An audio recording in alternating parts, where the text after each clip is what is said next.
So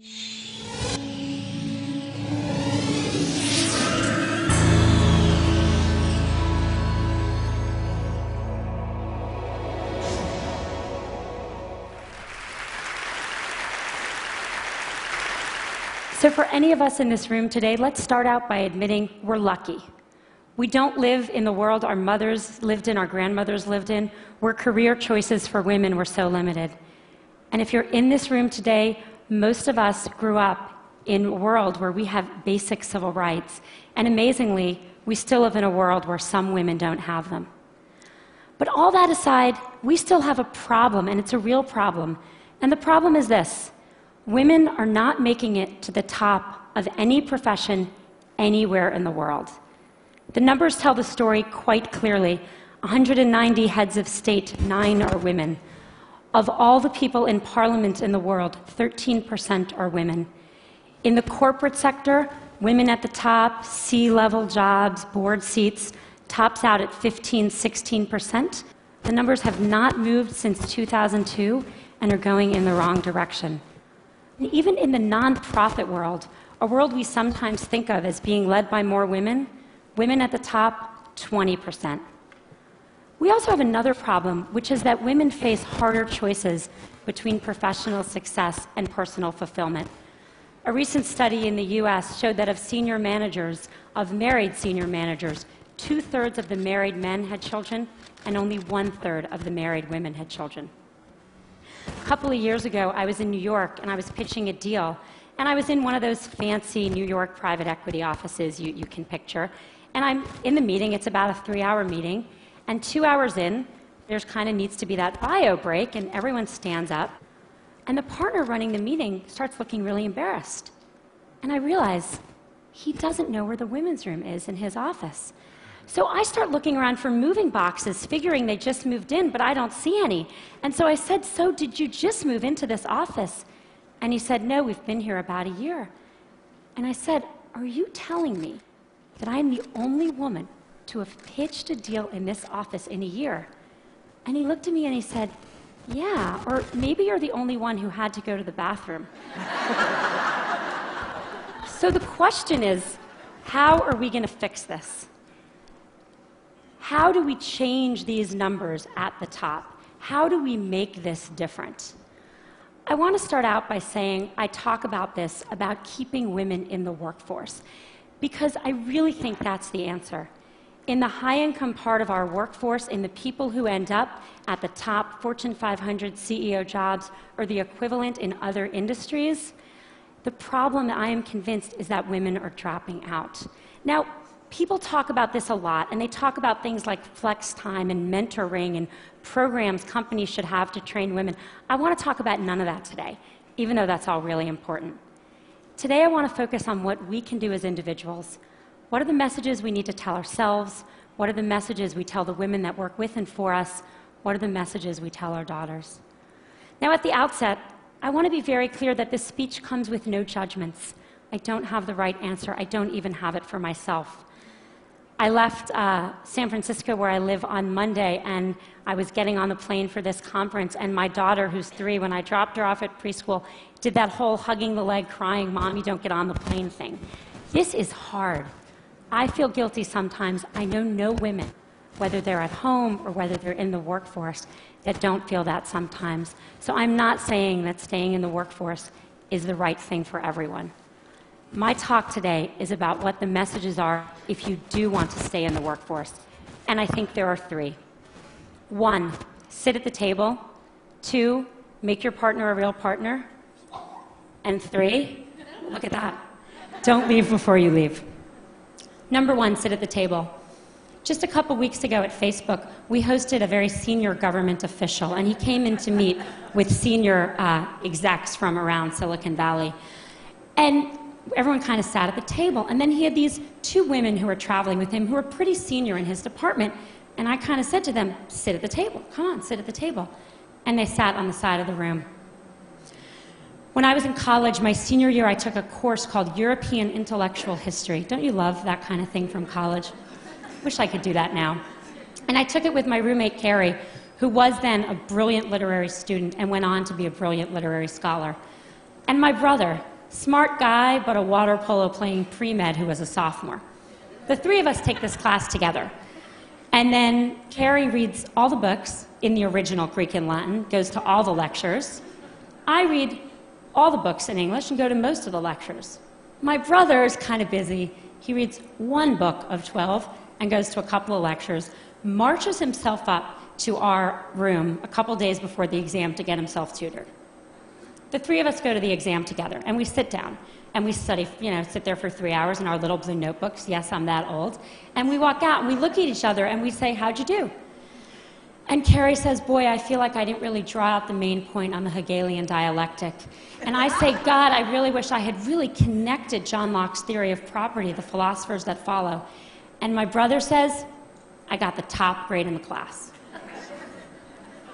You got the top grade in the class? You don't know anything. The problem with these stories is that they show what the data shows. Women systematically underestimate their own abilities. If you test men and women and you ask them questions on totally objective criteria like GPAs, men get it wrong slightly high and women get it wrong slightly low. Women do not negotiate for themselves in the workforce. A study in the last 2 years of people entering the workforce out of college showed that 57% of boys entering, or men, I guess, are negotiating their first salary, and only 7% of women. And most importantly, men attribute their success to themselves, and women attribute it to other external factors. If you ask men why they did a good job, they'll say, I'm awesome.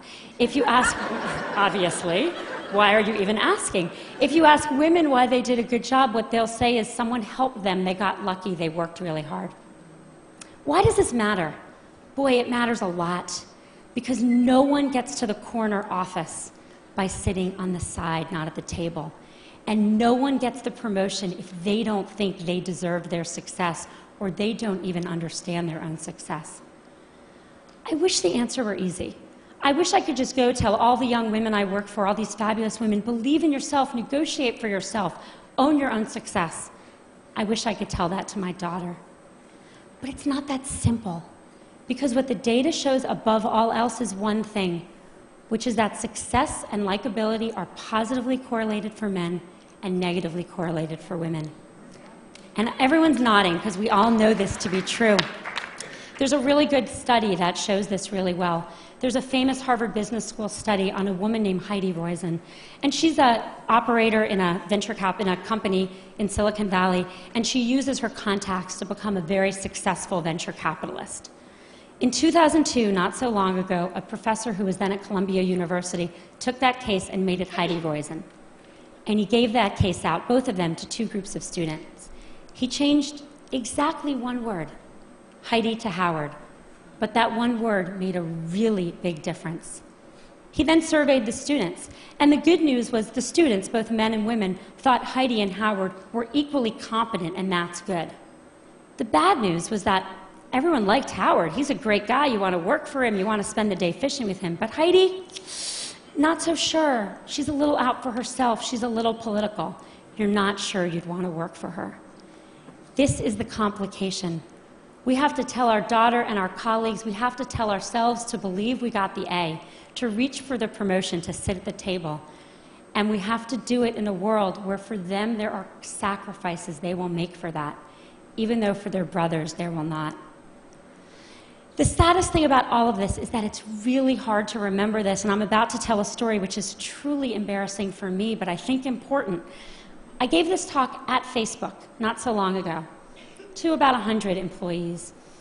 And a couple hours later, there was a young woman who works there, sitting kind of outside my little desk, and she wanted to talk to me. And I said, okay, and she sat down and we talked, and she said, I learned something today. I learned that I need to keep my hand up. I said, what do you mean? She said, well, you're giving this talk, and then you said you're going to take 2 more questions, and I had my hand up with lots of other people, and then you took 2 more questions, and I put my hand down, and I noticed all the women put their hand down, and then you took more questions. Only from the men. And I thought to myself, wow, if it's me, who cares about this obviously, giving this talk, during this talk, I can't even notice that the men's hands are still raised and the women's hands are still raised.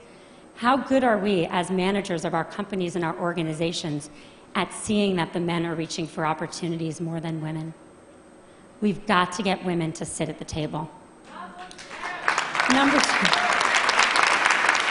Message number 2, make your partner a real partner.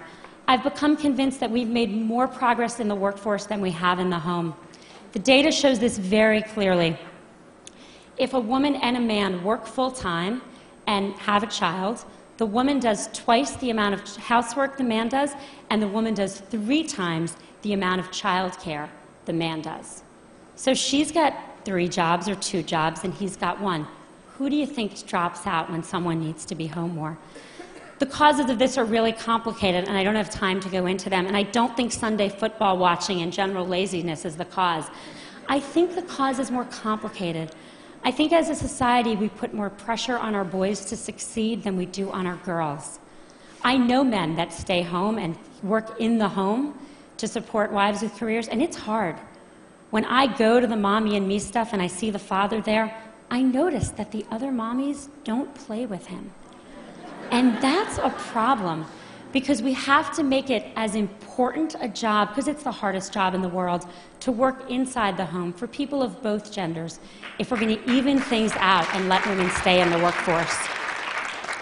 Studies show that households with equal earning and equal responsibility also have half the divorce rate. And if that wasn't good enough motivation for everyone out there, they also have more, how shall I say this on this stage? They know each other more in the biblical sense as well. Message number 3, don't leave before you leave. I think there's a really deep irony to the fact that actions women are taking, and I see this all the time, with the objective of staying in the workforce actually lead to their eventually leaving. Here's what happens. We're all busy, everyone's busy, a woman's busy, and she starts thinking about having a child. And from the moment she starts thinking about having a child, she starts thinking about making room for that child. How am I going to fit this into everything else I'm doing?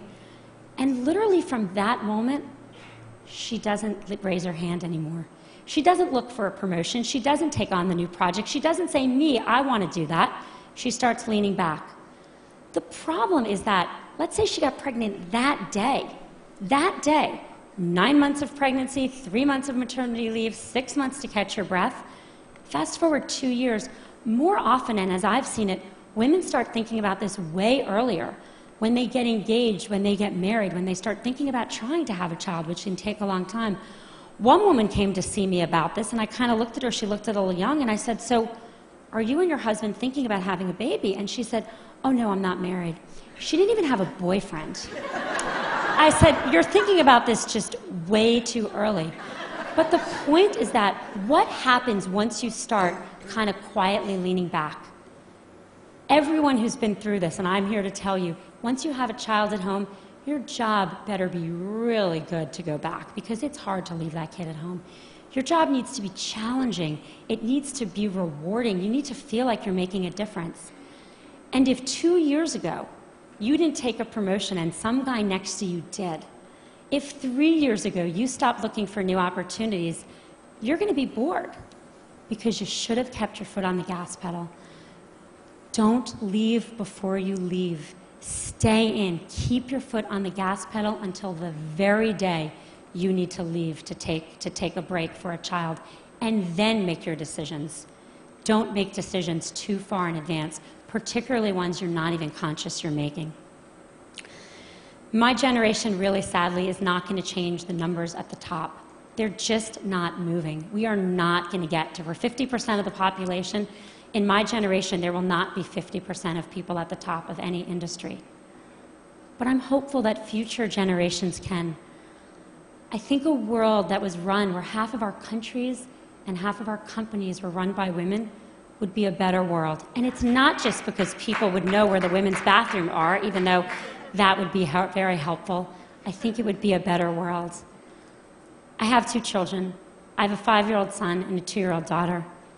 I want my son to have a choice to contribute fully in the workforce or at home, and I want my daughter to have the choice to not just succeed, but to be liked for her accomplishments.